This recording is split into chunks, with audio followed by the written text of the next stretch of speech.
और अब समय है हमारे परम आदरणीय मुख्य अतिथि के उद्बोधन से लाभान्वित होने का, जिन्होंने छोटे से गांव से देश के सर्वोच्च पद का सफर तय किया, जो देश की जीवंत लोकतांत्रिक प्रक्रिया के प्रतीक हैं, जिन्होंने राष्ट्रपति के रूप में अपने वयोवृद्ध शिक्षकों के चरण स्पर्श कर एक अद्भुत आदर्श स्थापित किया, परम आदरणीय श्री रामनाथ कोविंद जी। सबसे हंसकर मिलने वाले, इनको किसी से बैर नहीं। सबसे हंसकर मिलने वाले, इनको किसी से बैर नहीं। दुनिया है महबूब इन्हें और ये दुनिया को प्यारे हैं। परम आदरणीय पूर्व राष्ट्रपति भारत श्रीमान रामनाथ कोविंद जी।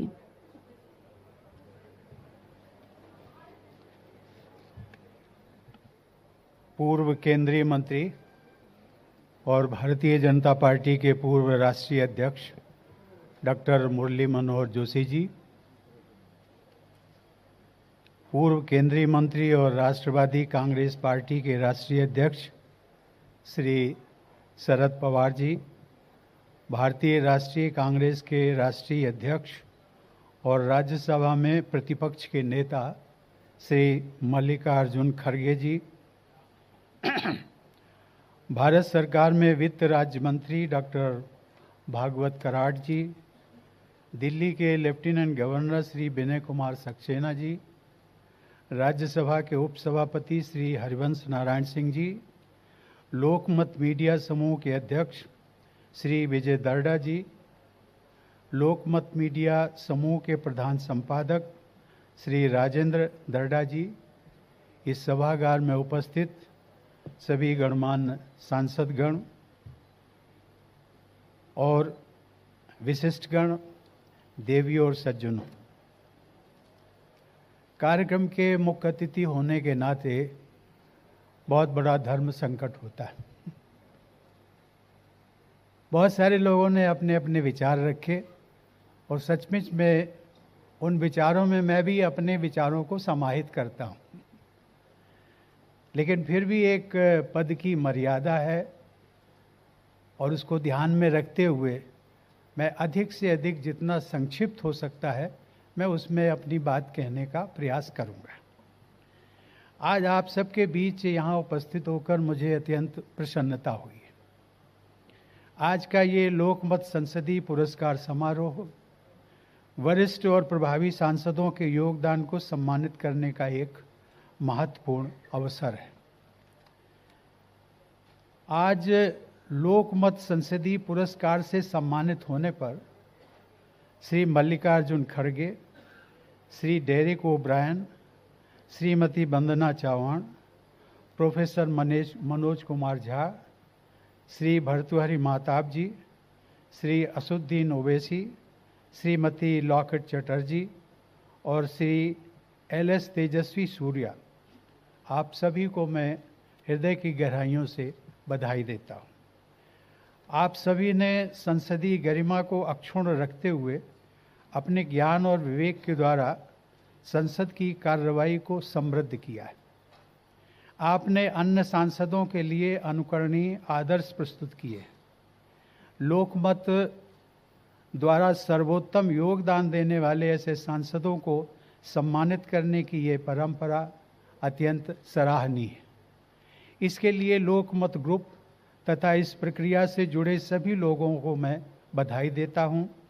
मुझे ये जानकर खुशी हुई कि लोकमत समूह संसदीय पुरस्कार के अलावा सरपंच अवार्ड और लोकमत विधिमंडल अवार्ड भी प्रदान करता है।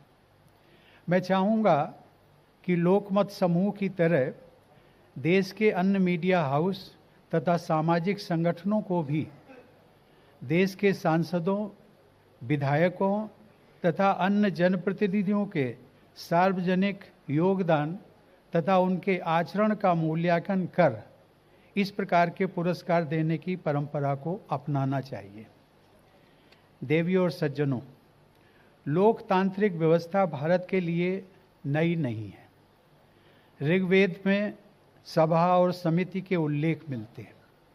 बौद्ध सभाओं में संसदीय प्रणाली के नियमों को अपनाया गया था और प्रस्ताव, सचेतक तथा निंदा प्रस्ताव जैसे शब्दों का उपयोग होता था।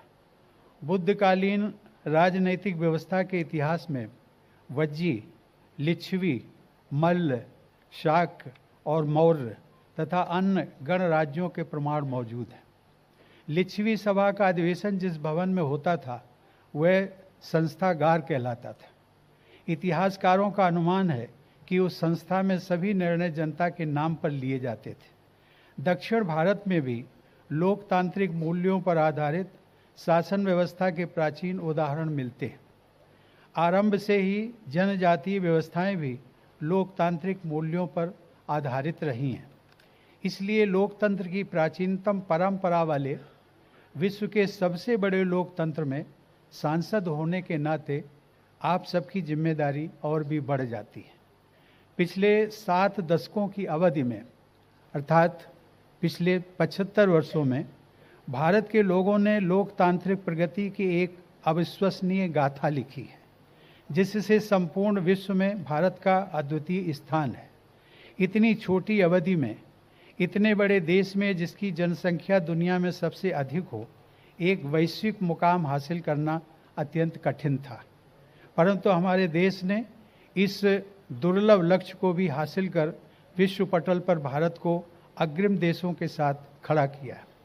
मेरा मानना है कि भारत की विकास यात्रा में संविधान द्वारा प्रदान की गई लोकतांत्रिक व्यवस्था का गहरा योगदान है। देवियों और सज्जनों, लोकतंत्र की सबसे बड़ी बात यह है कि इस व्यवस्था में सामान्य जन से जुड़ने का भरपूर अवसर प्राप्त होता है। यहाँ पर उपस्थित सभी सांसदगण जानते हैं कि संसद में जो आज उन्हें कार्य करने का अवसर मिला है, तो उसकी वजह है जनता द्वारा उनका चुनाव में चयनित किया जाना। चुनाव में चयनित होने का अर्थ अत्यंत गहरा होता है। इसका अर्थ है आम जनमानस की इच्छा और उनकी आकांक्षाओं से जुड़ना। सांसद सही मायनों में जन आकांक्षाओं के प्रतिनिधि होते हैं। जनता का प्रतिनिधित्व करना उनका उद्देश्य है और परम धर्म भी। एक सफल सांसद वही होता है जो अपने चुनाव क्षेत्र के लोगों के सुख दुख में हिस्सा बनता है। देवियों और सज्जनों, हमारे संविधान निर्माताओं ने आम आदमी के विवेक में अटूट विश्वास रखते हुए हमारे लोगों में साक्षरता की कमी और ऐसी कई आशंकाओं के बावजूद उन्हें सार्वभौमिक वयस्क मताधिकार का अधिकार दिया। किसी अन्य लोकतंत्र ने आरंभ से ही सार्वभौमिक वयस्क मताधिकार का अधिकार प्रदान नहीं किया। 16 जून 1949 को जब ड्राफ्टिंग कमेटी के अध्यक्ष डॉक्टर बाबा साहब आम्बेडकर ने सार्वभौमिक वयस्क मताधिकार का प्रस्ताव प्रस्तुत किया, तो इसे बिना किसी प्रतिरोध के सर्वसम्मति से पारित किया गया था। इस संदर्भ में ये विशेष रूप से उल्लेखनीय है कि इंग्लैंड और अमेरिका जैसे देशों में महिलाओं को लंबे संघर्ष के बाद मतदान का अधिकार मिला था, लेकिन हमारे देश में शुरू से ही महिलाओं को भी पुरुषों की भांति वोट देने का अधिकार दिया गया। भारतीय लोकतंत्र की आत्मा हमारी संसद में बसती है। संभवतः इसीलिए संसद को लोकतंत्र का मंदिर भी कहा जाता है। सांसद केवल किसी एक दल या संसदीय क्षेत्र के प्रतिनिधि नहीं होते, वे हमारे संवैधानिक आदर्शों के संवाहक होते हैं। भारत के संविधान की उद्देशिका या प्रियम्बल में जनता की संप्रभुता स्पष्ट की गई है, जिसमें कहा गया है कि हम भारत के लोग we the people of India इस संविधान को अंगीकृत, अधिनियमित और आत्मार्पित करते हैं। हम भारत के लोग ही सचमुच में लोक हैं, जो हमारे लोकतंत्र के न केवल जनक हैं बल्कि उसके संरक्षक भी हैं। देवियों और सज्जनों, आप सभी सांसदगण करोड़ों देशवासियों की आशाओं और आकांक्षाओं के प्रति उत्तरदायी भी हैं। यह एक बहुत बड़ी जिम्मेदारी है। देश की जनता, विशेषकर गरीब जनता, अपने प्रतिनिधियों की ओर बहुत उम्मीद से देखती है। गरीब और वंचित लोग ये आस लगाए रखते हैं कि उनके सांसद उनके तथा उनके बच्चों के जीवन को बेहतर बनाने का हर संभव प्रयास करेंगे। इसीलिए सामान्य जनता ये देखना चाहती है कि उसके प्रतिनिधि सदैव उसके कल्याण में कार्यरत रहें। जनता यह भी अपेक्षा करती है कि संसद में उनकी कठिनाइयों के समाधान तथा देश के विकास पर चर्चा हो। उनकी आशाओं पर खरा उतरना ही हमारी संसदीय व्यवस्था की सफलता की कसौटी है। जनमानस की अपेक्षाओं के अनुरूप आचरण करने में ही संसदीय लोकतंत्र की मर्यादा है। देवियों और सज्जनों, वास्तव में ग्राम सभा, विधानसभा और संसद के निर्वाचित प्रतिनिधियों की एक ही प्राथमिकता होनी चाहिए, वह है लोक कल्याण और राष्ट्र के हित के लिए काम करना। संभवतः आज यहाँ पुरस्कृत सांसदों के मन में भी यही भावना रही होगी जिसके लिए आज उन्हें सम्मानित किया गया है। मैं सभी पुरस्कृत सांसदों को इस अवसर पर अपने कर्तव्य के प्रति निष्ठा दिखाते हुए कार्य करने के लिए हार्दिक बधाई देता हूँ। मैं लोकमत समूह द्वारा इन पुरस्कारों के माध्यम से उत्कृष्ट कार्य करने वाले सांसदों को सम्मानित करने के लिए भी बधाई देता हूँ।